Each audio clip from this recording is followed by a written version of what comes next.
حکومت ایک نئی قانون سازی کی طرف جا رہی ہے اور اینٹی ٹیررزم ایکٹ 1997 میں ترمیم کرنا چاہتی ہے۔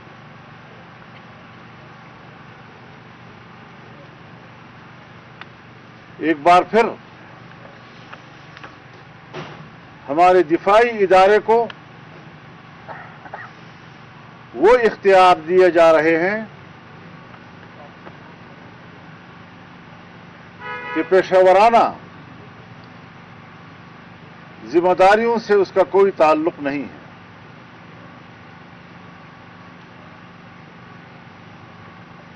پہلے نیب سے شکایت تھی، اس کے اختیارات کم از کم کیے گئے،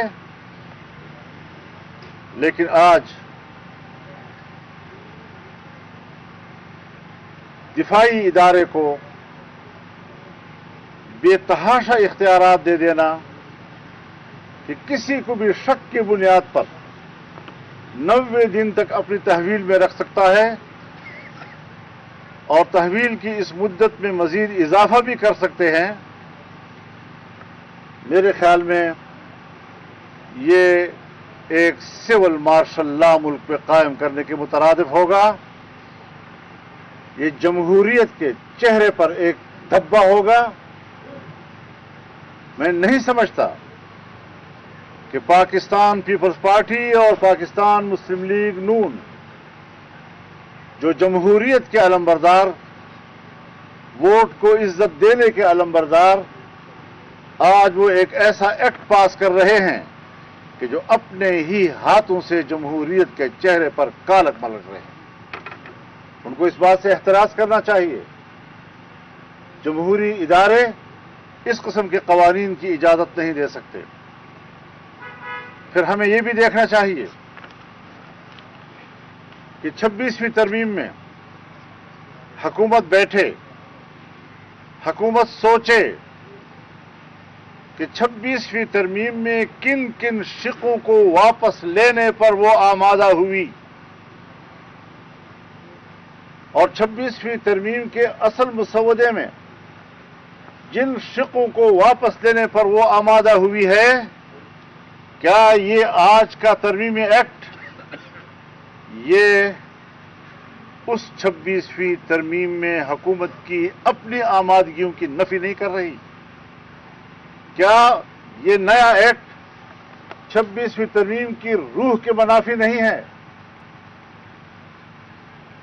کیا یہ آئین کا تقاضا ہوگا کہ کل آپ نے 26ویں ترمیم میں وہ سارے کردار واپس لے لیے کہ جس سے ہمارے آرمڈ فورسز کو سول کے اندر اختیارات میں اضافہ مل رہا تھا؟ آج دوسری طرف سے آپ نے ایکٹ پاس کر کے اپنے ہی اس عمل کی نفی کی ہے۔ یہ آئین کی توہین ہے، آئین کے 26ویں ترمیم کی توہین ہے، پارلیمنٹ کی توہین ہے، جس نے کہ یہ 2-4 روز ہوئے پاس کیا اور آج آپ اس کی نفی کر رہے ہیں۔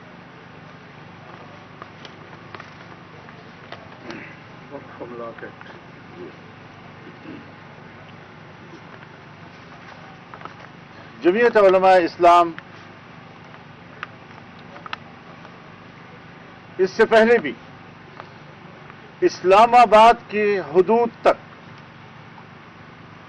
پاس کیے گئے ایکٹ جس کا تعلق وقف املاک کے ساتھ ہے، اس کو غیر شرعی قرار دے چکی ہے، اور یہ صرف جمعیت علماء اسلام کی رائے نہیں بلکہ یہ امت کا اجتماعی رائے ہے، اور اسلامی نظریاتی کونسل اس ایکٹ کے خلاف اپنی رائے دے چکی ہے۔ آج اسی ایکٹ کے قریب قریب اس کے مماثل ایک ایکٹ ہندوستان میں پاس کیا جا رہا ہے۔ اس سے آپ اندازہ لگائیں کہ اگر آج وہاں کی گورنمنٹ وہاں کے مسلمانوں کی اربوں ایکڑ پر مشتمل مسلم اوقاف کے خلاف ایک قانون پاس کرنے جا رہی ہے۔ ہندوستان مسلمان کے جائیدادوں کو جس طرح ہڑپ کرنا چاہتا ہے، ان کے وقف املاک کو جس طرح ہڑپ کرنا چاہتا ہے، پاکستان کی حکومت نے پاکستان کے اندر رہ کر مسلمانوں کے اوقاف کو ہڑپ کرنے کی کوشش کی۔ کوئی ضمیر ہے کہ اس ضمیر کو ایک دفعہ جھنجھوڑا جائے کہ ہم پاکستان، اسلامی جمہوریہ پاکستان میں اسلامی احکامات کے ساتھ کیا کھلواڑ کر رہے ہیں، اللہ کے دین کے ساتھ کیا مذاق کر رہے ہیں۔ مبارک ثانی کیس میں سپریم کورٹ نے فیصلے دیے، بالآخر سپریم کورٹ کو اپنے فیصلوں کی اصلاح کرنی پڑی۔ اسی طریقے سے شادی بیاہ کے معاملات، دوسرے نکاح کے معاملات پر جو سپریم کورٹ کے فیصلے آئے ہیں وہ قطعی طور پر قرآن و سنت کے احکامات کے خلاف ہیں۔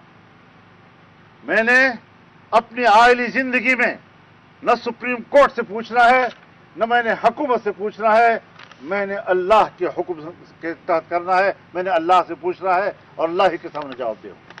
میں اعلان کرتا ہوں کہ میں کسی سپریم کورٹ کے ایسے غیر شرعی فیصلے اور حکومت کی طرف سے پاس کیے گئے غیر اسلامی قانون کا پابند نہیں ہوں گا۔ آئین کہتا ہے کہ ہر قانون قرآن و سنت کے مطابق ہوگا، کورٹ پابند ہے کہ وہ قرآن و سنت کے مطابق فیصلے دے گی۔ ایسے فیصلوں کو ہم تسلیم نہیں کر سکتے، ہم اس کے خلاف جائیں گے، دوبارہ کورٹ میں اپنا مقدمہ لے کر ہم جائیں گے۔ ہم جمہوری لوگ ہیں، آئین و قانون کے دائرے میں لڑیں گے اور یہاں پر اسلامی اقدار کو سربلند کریں گے۔ اسلامی اقدار و احکامات کو انسانی حقوق کے منافی قرار دینا کسی ملحد کا کردار ہو سکتا ہے، کسی اللہ کے سچے بندے کا کردار نہیں ہو سکتا۔ ہم کبھی بھی دفاعی پوزیشن پر آ کر اسلام کی جنگ نہیں لڑیں گے۔ ہم واضح طور پر کہنا چاہتے ہیں کہ ہم اس ملک میں جارحانہ انداز کے ساتھ اللہ کے دین کی جنگ لڑیں گے۔ ہم آگے بڑھیں گے انشاءاللہ، اور اس حوالے سے ہم عوام میں بھی جائیں گے، ہم عوام میں بیداری پیدا کریں گے، ہم عوام کے اندر ایک شعور بیدار کریں گے کہ آپ کے ملک کے اندر اللہ کے دین کے ساتھ کوئی کھلواڑ نہ کر سکے، چاہے وہ ہماری اسمبلیاں ہوں، چاہے وہ ہمارے حکمران ہوں، یا چاہے وہ ہمارے عدالت ہوں۔ سکھر اور پشاور عوامی اسمبلی۔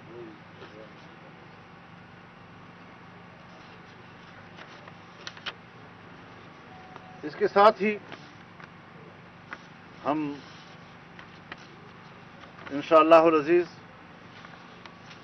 28 نومبر کو سکھر میں باب الاسلام کانفرنس کریں گے، یہ ایک عوامی اسمبلی ہوگی۔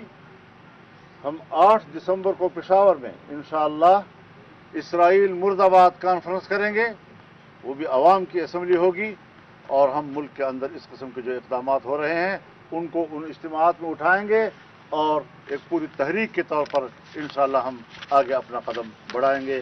وآخر دعوانا ان الحمدللہ رب العالمین۔